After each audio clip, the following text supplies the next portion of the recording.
afternoon, and welcome to this week's session of Midweek Money Matters, where we are going to be talking about investment accounts. Specifically, we'll talk custodial and educational accounts. And I'm so thrilled to have you all on with me this afternoon. We are recording today's session, so I ask that you kindly remain muted until the end of the session. Once I have stopped the recording, I'll invite you all to unmute yourselves. If you have questions, you're welcome to answer them then. In the meantime, if you have a question that you're afraid you'll forget, you're welcome to type it in the chat, and I will answer it again at the end of today's formal session. I do like to use the chat for comments or discussion as we go throughout today's presentation.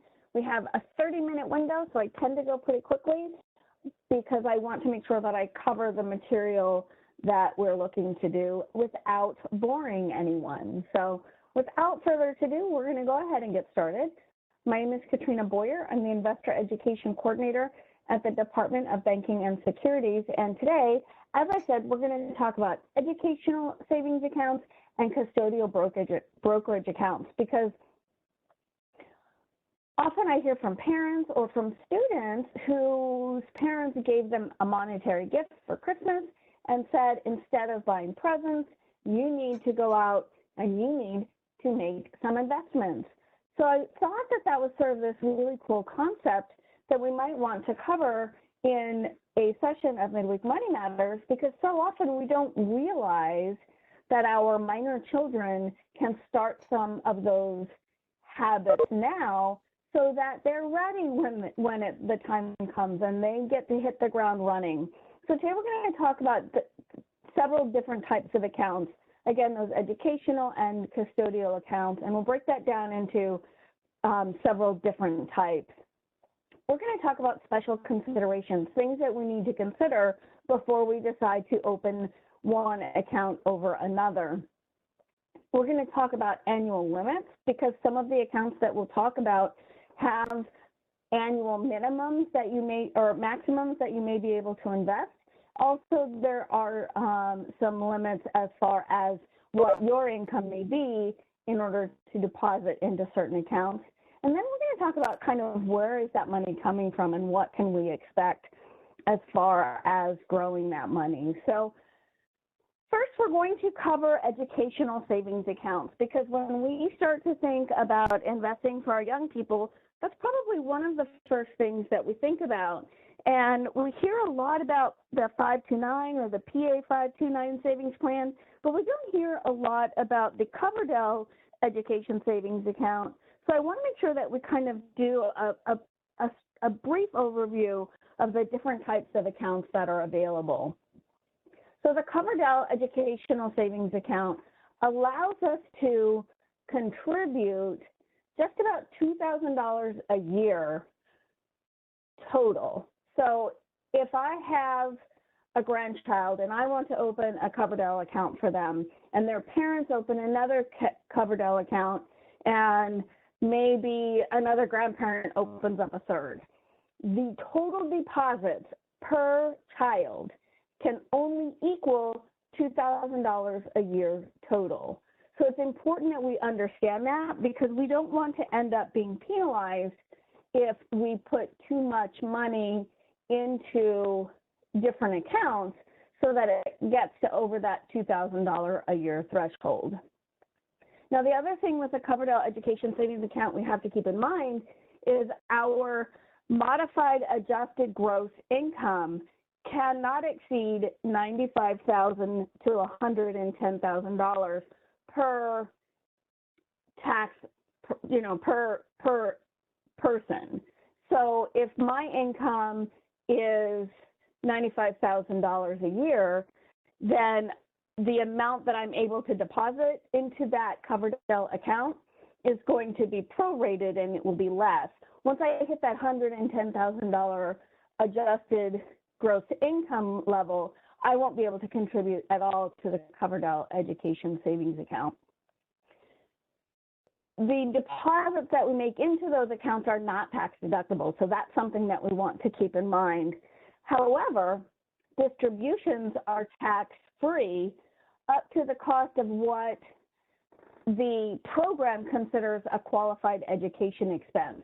It's important to understand that those education expenses are defined pretty clearly, and they don't include things like room and board, they don't include transportation costs, and some of those other fees that are associated with education. So you want to make sure that if you're using the Coverdell, that you're saving in other ways in order to pay for some of those other education expenses, because the reality is education is getting more and more expensive. The other things that we need to keep in mind for the Coverdell is that you can start to contribute as soon as the child is born. The contributions have to stop as soon as the beneficiary turns 18. So even though they're still in school, maybe they're a senior in high school, those contributions to the Coverdell have to stop. And then you have to spend the money by the time that beneficiary turns 30 and 30 days. So 30 days after their 30th birthday, any money that's left needs to be spent. It's got to go to, you have to use it. If you don't use it, you're going to pay a penalty on any money any funds that aren't used. So let's talk now about the 529, or what is also called the qualified tuition plan. 529 is something that is probably more well known than the Coverdell. They're typically sponsored by the actual state or some other state agency, or some of them are actually sponsored by private educational institutions.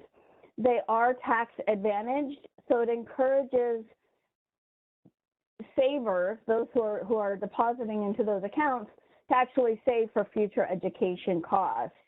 The name 529, or Qualified Tuition Plan, comes under the Section 529 of the Internal Revenue Code. So if you have questions that are much more detailed about what we're going to talk about over the next few slides, I would encourage you to go ahead and read that Section 529, because that's where you're going to find sort of the most up-to-date information that's available. So there are two different types of 529 plans.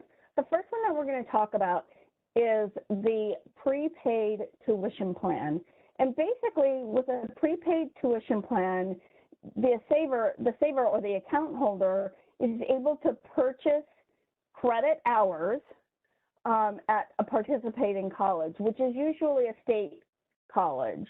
So if you're investing into a PA 529 plan, what you're doing is you're purchasing credit hours at the price today for when your student goes off to college in 10 years, or however many years it is until they go off to school. That money can be used to pay for future tuition and any mandatory fees at the prices that they are in the future when your student goes to school. Prepaid plans usually can't be used to pay for room and board at college, but it does allow you to use the money that's in this account to pay for private school at the primary or secondary level, so elementary and high school. Prepaid plans are not guaranteed by the federal government, though, so we have to keep that in mind. So if you are doing a prepaid plan and your student decides not to go to a college that's sponsored under the prepaid tuition plan, the amount that you're going to get back on the investment could be pretty minimal. So we want to make sure that we understand if we're depositing into a prepaid tuition plan, it's critical that our students actually go to a college that's covered under that tuition plan, under that prepaid tuition. So we want to make sure that we keep that in mind when we are deciding which type of account, what type of educational account we want to invest in. So then let's talk about the more liberal education savings plan. And basically, it's a general investment account that can be used for qualified higher education expenses. So you can actually use that at any college or university, and it can be used to pay for things like room and board. It can be used to pay for transportation. It can be used, it's like $10,000 that you can use every year to pay for tuition, again, at that elementary or secondary school. And then when you're investing in this type of 529, you have a choice of how you invest that money. Because you're not prepaying credit hours, the money that is saved in those accounts grows based upon the investments that are behind it. So you have the choice to invest in a mutual fund or an exchange traded fund. What I think is really cool is that you can use what's called a static fund, an age-based portfolio that says, okay, I've got a grandchild who's starting kindergarten in 2023, and I know that by the time they're graduating, it's going to be 2035. So the age-based portfolio says that I'm depositing money that is going to be utilized in 2035. So it's going to be invested in a higher risk portfolio at the early stages of that investment time frame. But as we get closer to my student going off to college, that's going to back off, and it's going to be put into something that's less aggressive. I'm not going to earn as much return on my investment, but I also am taking less of a risk when it comes to, losing money closer to the time that I need to use the funds that I've set aside. So understanding the differences between those three different types of plans, the Coverdell, which is restrictive in the sense that you can only deposit $2,000 a year total, the 529, which allows you to prepay for credit hours, or the education savings plan that allows you to invest up to a full year of tuition and other fees. And what's great about that is that definition is pretty liberal. If you think about, what's the difference between sending your kid off to a local state school as opposed to sending them to a private school that has much higher tuition? So that can be very helpful as well. We want to make sure that we keep that in mind. So we also need to be prepared that anytime we have an investment, we're going to have to pay fees, because there are things that have to take place kind of behind the scenes that require us where there's fees associated with that. And so as far as prepaid tuition plans, they may charge us an enrollment or an application fee, and then they may charge an annual ongoing administrative fee. So keeping that in mind, we have to make sure that we're not paying more in fees than we're earning as a return on our investment. And you can check that by reviewing the plan's offering. So anytime you're investing in something, they need to tell you in writing what to expect from that investment, and they call that the plan's offering, or the offering that you're being provided with.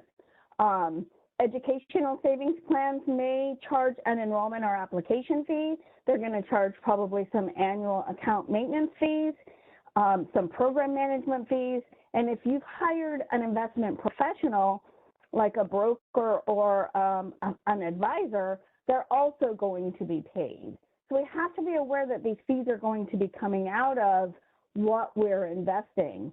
But there are ways that we can cut back on some of those fees by making sure that our balances remain high in those accounts, as well as maybe agreeing to receive, instead of a paper statement quarterly or annually, maybe we agree to receive those documents electronically. We can save some fees that way. Also, there you can save some fees by purchasing a direct sold education savings plan where savers can invest without paying additional fees. And some will waive or reduce those administrative fees if you maintain that balance or you're automatically contributing to a plan. So there are ways that we can save money on the fees that we're charged on an annual basis. We just, again, have to make sure that we look at the offering material so that we're aware of how we can save that money. Now, what else should we know about 529 plans? Investing in a 529 plan may give us some special tax benefit. Again, we want to make sure that we read the offering. That's sort of the small print when we open a new account at a financial institution. You know, they give you the terms and conditions. That's where you're going to find the terms and conditions for the plan that you're investing in through that offering. One thing we have to keep in mind is that money that's in a 529 plan can actually impact any need-based financial aid that your student may be eligible. So kind of keep that in mind when you start to save for their college education. If you're anticipating receiving significant need-based financial aid, you're going to want to keep an eye on those balances. And then at the end, when your student finishes, or maybe they decide not to go off to college, it's important that you understand what happens to those funds. And you can transfer those funds into any number of different types of accounts. You can put them to another minor's name that's in your family. You can use it to further your own education, or you may be able to transfer them directly to an ABLE fund, which is used for individuals with special needs.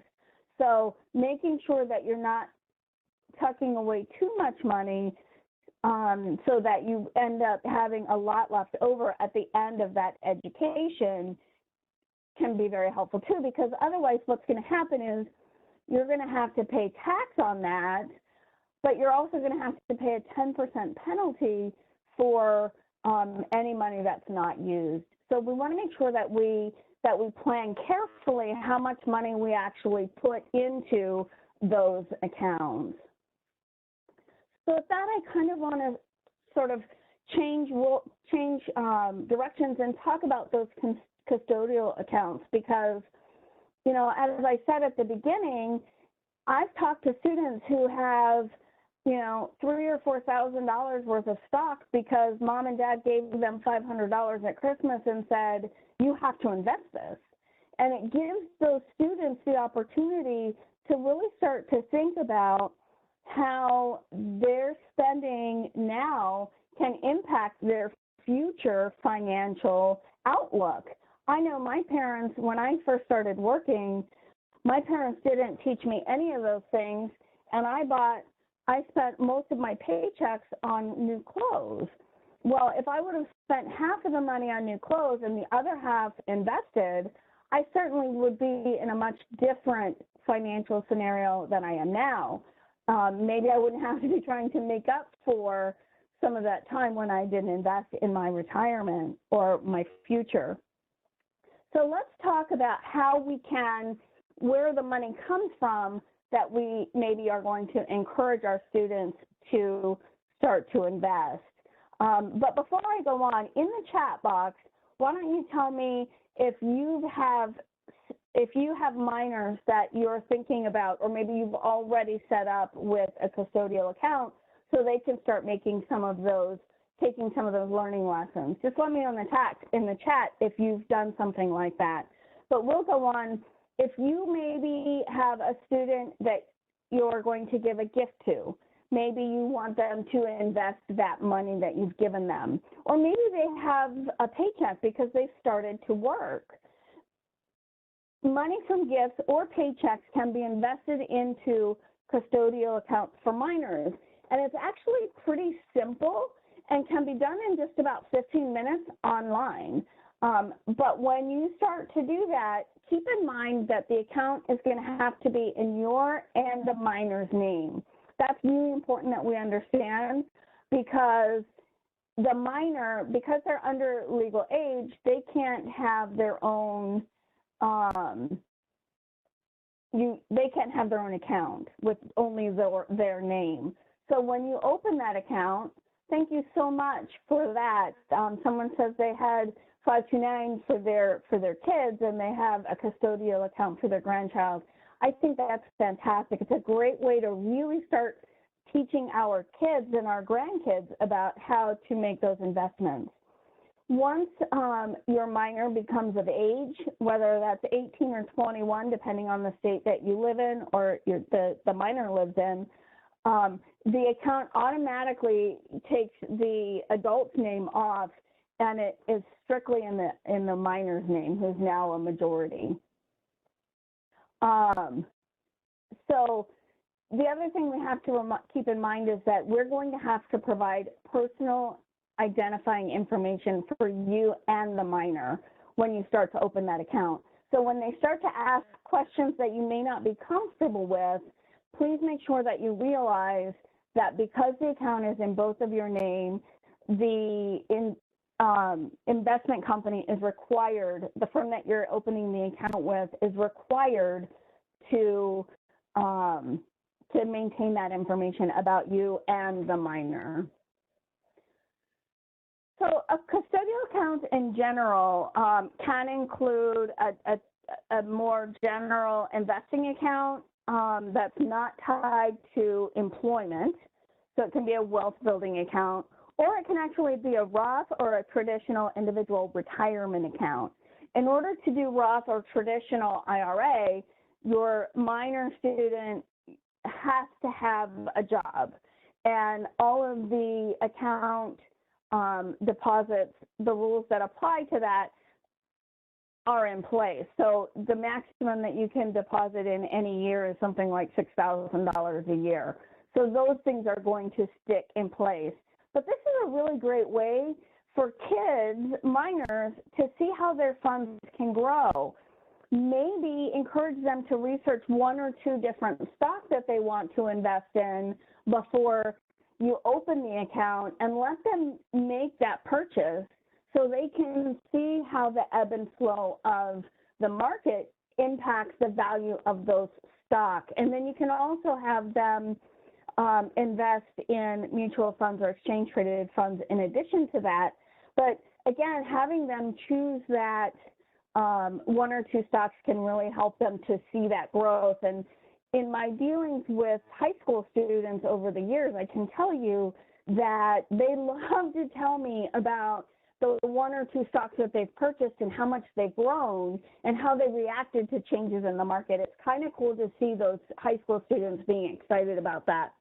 But overall, custodial accounts for wealth building or retirement planning are a great way to show kids the great bang for their buck that they can get. But before we do that, we really want to include them, the minor, in that process. So we do have this great publication called Managing Your Money When You're Starting Out. It's a great guide for young adults and teenagers to be able to see the different things that they need to do. I actually gave this to my niece a year or so ago, and she has a job. She works at the local ice cream place, and the reality was she was saving her money through certificates of deposit through her credit union, and once she read this guide, she realized that investing in a Roth IRA was a much better way for her to grow the money that she had. So she spoke to her parents, and that's what they decided to do. So we need to let them learn and let them make some of those decisions. Encourage them to investigate the professional, and we'll talk about that in just another slide or two. We want them to ask questions. Talk to the professional that they're going to be working with and see if they click. Find out from the professional, do they have a lot of other minor clients? Maybe they've not been in business for very long, but they're really excited about helping young people reach their financial goals. And then find other resources. The firm is going to have great educational areas, but finding other resources like my office, the Department of Banking and Securities, or the Securities and Exchange Commission, are other places that kids can go to learn about investing before or throughout that process that they start to open those accounts.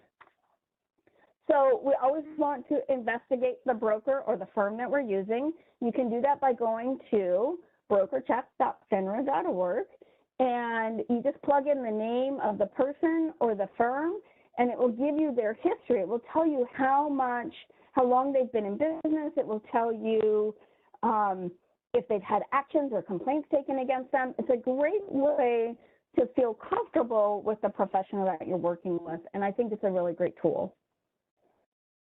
So we need to be aware that there can be some tax consequences.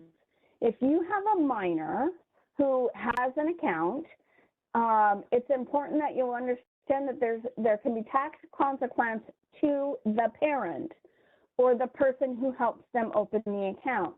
If a minor earns more than $2,200 a year in profit, return on their investment, parents may be taxed. So the first $1,100 that's earned is tax-free. The next $1,100 that's earned in an investment account is going to be taxed at the minor's tax liability, which is typically nothing anyway. So that usually, that first $2,200 you don't have to worry about. But anything that they earn over that could be the parent's responsibility to pay the tax on. So make sure that you talk to your tax professional to make sure that you understand how this is going to impact your tax situation, because you wouldn't want to get hit with taxes at the end of the year for the investments that your minor has made, unless you're comfortable with that and you're aware of it. But one thing that we want to remember, you know, we spent the last 26 minutes talking about helping our kids to reach their financial goals. It's never too early to start to talk to our kids about money and how to save for it and how to plan for college, or, you know, a lot of the investment of the educational accounts that we talked about can be used to pay for technical school and some of those other types of educational programs. So even if you think that perhaps the student that you care about and you want to help learn some of those financial tools early, those lessons, making sure that you understand that they don't have to go to college. They don't have to go to what we consider a traditional college in order to have some of those accounts. So that can be very helpful, and we want to make sure, again, that we teach those skills to our kids. So I always try to provide resources before we wrap up for the day. I do want to provide you today with, again, my office, the Department of Banking and Securities. We have dozens of publications that are available on topics from protecting your assets to growing your assets, protecting your identity, and everything kind of in between. And then there's the Financial Industry Regulatory Authority, which is FINRA. They have a great investor website at finra.org/investors. A lot of the information that I pull from the Midweek Money Matters come directly from FINRA and the Securities and Exchange Commission, or the SEC, at investor.gov. And then that publication that's specific for teens and young adults can be found at Investor Protection Trust at investorprotection.org. Again, lots of really great publications that are available to help you and your students or the minors that you care about make good, strong financial decisions at any age. So those are some of the resources. I do want to tell you about our Consumer Services Office. They're available during regular business hours to answer your question and provide you with any information or other resources that you may need. You can give them a call at 800-PA-BANKS, and they'll be happy to answer your question. I do see a couple questions that have come in, so that's fantastic. I will address those in just a moment. Next week, we're actually going to be talking about how to invest using technology. We're going to talk a lot about fintech and what that means. And you can register, if you haven't already, you can register for those at padobs.eventbrite.com. We keep about a month's worth of topics scheduled for Midweek Money Matters there. I do want to thank you so much for your time. Here's my contact information, and we can go on to answer those questions. I will leave this here so that if you want to take down my contact information, you can, and you're welcome to email me or give me a call. I'm always willing to answer those questions or provide you with other resources that you may need. Anyone who has some questions, you're free to unmute yourselves now. I am going to go to those questions that are in the chat. So one question asked about 529 accounts changing from state to state. So they are all different. Each state is responsible for their own as far as those prepaid tuition accounts go. But the really cool news is that you don't have to contribute in the state that you reside in. If you know that you have a student who wants to go off to college in a neighboring state, or they want to go to college, you know, their favorite college, or they want to go to mom or dad's alma mater, you can contribute to that state's 529 prepaid plan, and that will apply to the state that you're anticipating the student will go to. As far as the differences as far as fees and maintenance fees and some of those other things, I'm not really familiar with the specifics from each state, but that those documents that they'll provide to you in the prospectus will tell you exactly what you need to know as far as that goes. So there's another question, can you stop contributing to a custodial account at any time and withdraw the money? So you can, depending upon the type of custodial account you've opened. If you have opened a custodial account that contributes to an IRA or a Roth IRA, the limit, the age requirements are in place. So if you're contributing, if your minor is contributing to an IRA, they have to be 59 and a half to be able to withdraw that without penalty. Otherwise, there's a penalty and some tax consequence. As far as a traditional wealth building investment account, those accounts can be accessed at any time. Again, you're going to pay those, you'll pay that tax on any money that has been earned, any return on that investment, but you're going to have that anyway. So the answer to the question is yes, you certainly can. You just have to be prepared, depending upon the account type, what the, you know, what you're looking at. So then we see it's just a savings and checking account. Yes, you should be able to. I would check with the financial institution, but for most of the accounts that are held for minors, the adult that opened also has all of the rights as the minor does. So you should be able to, but I would double check with the financial institution. And let me just stop the recording because I forgot to do that. I'll have to make sure that I adjust that.